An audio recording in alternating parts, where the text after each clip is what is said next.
All right. Anyone ever seen the show Mythbusters before? Anyone? There's a few folks out there, right? It's a fun show. I think it's still airing on Discovery Channel, but maybe not with the original hosts. I may be wrong about that. But I definitely went through a Mythbusters phase. If you haven't seen the show, here's how it works. The hosts take these myths, either like urban legends or Hollywood, and they put them under scientific scrutiny to see if they hold up.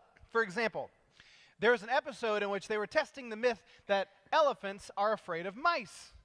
So they hid a mouse under a bucket among a group of elephants, pulled the bucket away, and guess what happened? The elephants scattered, and they ran.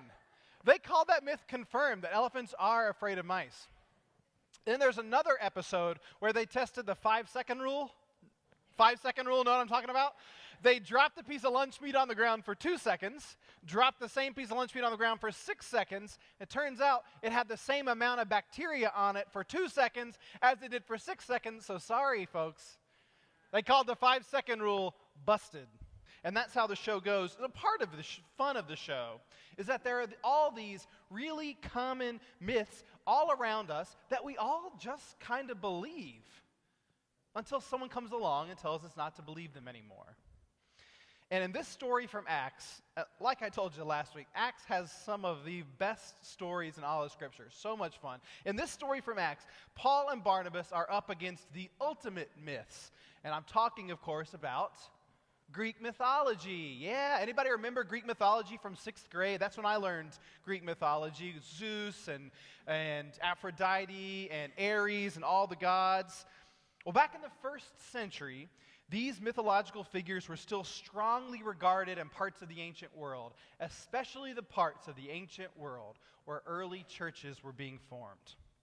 And in one particular region called Lystra, which is in present-day Turkey, they had this local myth. The story was that once upon a time, the gods Zeus and Hermes visited the town in human form in search of a place to stay.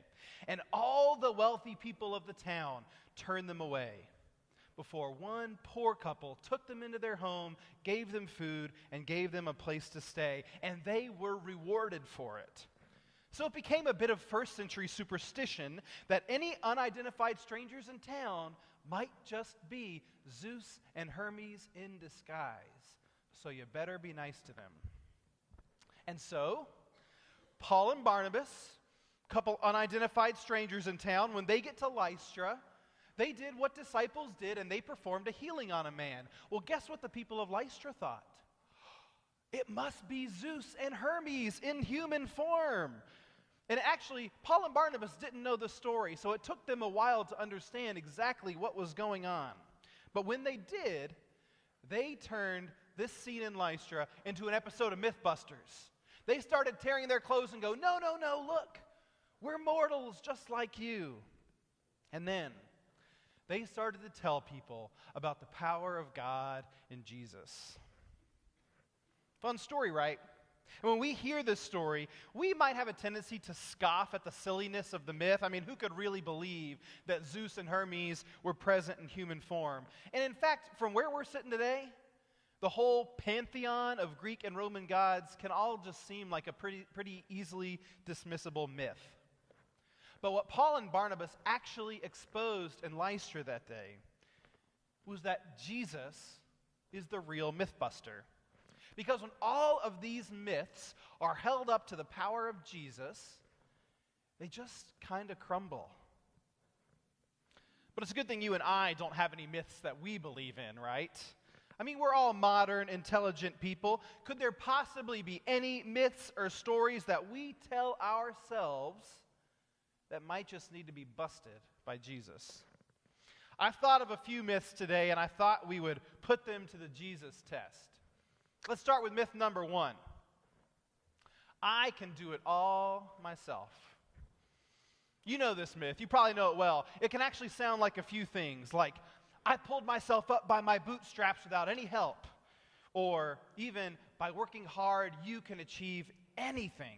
And this myth is everywhere. In some places, it's called the American dream or self-reliance. It's rewarded as a pioneering spirit. And in our everyday life, it sounds like, if I look a certain way or lose enough weight or make better grades, then people will like me. It's even dangerous here in church. Maybe if I do enough good deeds, Jesus will love me more. And this myth is so dangerous because it lets us think that we have earned everything we have in life and that we can work our way into feeling loved and valued by the world around us. But when put to the Jesus test, Jesus reminds us that everything we have is a gift from God. And the most important thing, the most important reward that we will ever receive, God's love in Jesus, came to us without us ever having to earn it in the waters of baptism. Beyond that, Jesus shows us that we are all nothing without one another. Every success and failure we have along the way doesn't just happen to us. It affects the entire community and others around you. There is no such thing, and there will never be such thing as earning it, making it to heaven on my own. So sorry, myth. We're going to have to call you busted. That's right. Let's look at myth number 2. I am better than or not as good as others around me. Now, this may be one of those myths that we don't like to admit that we believe in, but come on. We all play the game of comparing ourselves to the people around us, and there is an entire commercial industry that thrives because of this myth. If I just bought this car, I would be a little bit better than those other people around me. If I just had this new outfit, other people would see how much better I truly am. But we all know what Jesus thinks of the comparing game, don't we? Look at parables like the Pharisee and the tax collector. One person who was so full of himself thought he was better than someone else. But Jesus shows us how silly that myth really is. And even the story we heard from Acts just last week, the story of Peter and Cornelius, shows us that in Jesus, there is nothing that makes us better or worse or more worthy than anyone else around us. So it looks like we're going to have to call this myth too. Come on, say it with me. Busted. That's right. How about myth number 3? I can avoid pain, loss, and death. And this is a hard one. And this is a hard one because I love those Avengers movies. And I think that our obsession with the Marvel Universe and superheroes in general is the idea that we too can possess superhuman powers that will keep us from feeling the very real pain and loss in the world. And we know how this myth goes, right? Maybe if I act tough, I can avoid dealing with the real hurt that's going on. Maybe if I do everything the right way, nothing bad will ever happen to me. After all, the world tells us every day in the most subtle ways that maybe, just maybe, we might be immortal. You know, this is actually the same myth that Paul and Barnabas faced when the people of Lystra thought they were gods.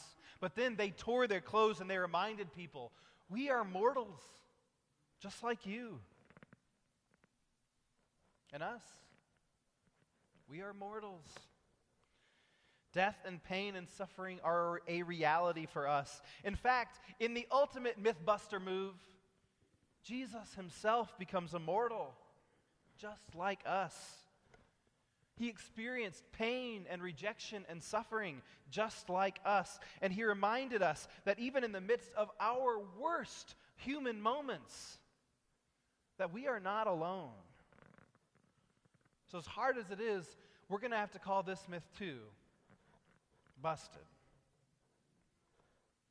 And so as it turns out, there are all these myths around us every day that we just kind of believe until someone comes along and tells us not to believe them.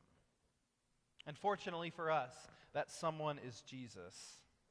And the bottom line here is if we're going to follow Jesus, we're going to have to give up the myths.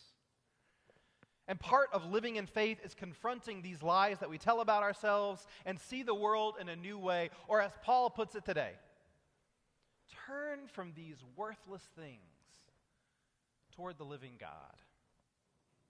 I cannot work or achieve my way to happiness, worth, and salvation. I can't live a fuller life by putting others around me down. I cannot pretend that I won't experience pain and suffering and loss. I could go on and on with all the myths that we have in our heads, but Jesus busts all of our myths. But he doesn't leave us there, because he is the living God. And really, when we live as if that is true, what we realize is we don't need any of these myths. We realize that our worth comes from our identity as beloved children of God that we got in the waters of baptism. We realize that everyone is created in God's image and no one should be put down or oppressed. And we realize that even in the worst of what mortal life has to offer, we have a living God who came to put an end to the power of death. And some might have the audacity to call this story that we live by, this way of Jesus, a myth. That we are valued and loved as we are. That death is not the end. But as we all know, as far-fetched and crazy as it is sometimes, the stories and the things we believe here, we're going to have to call those confirmed.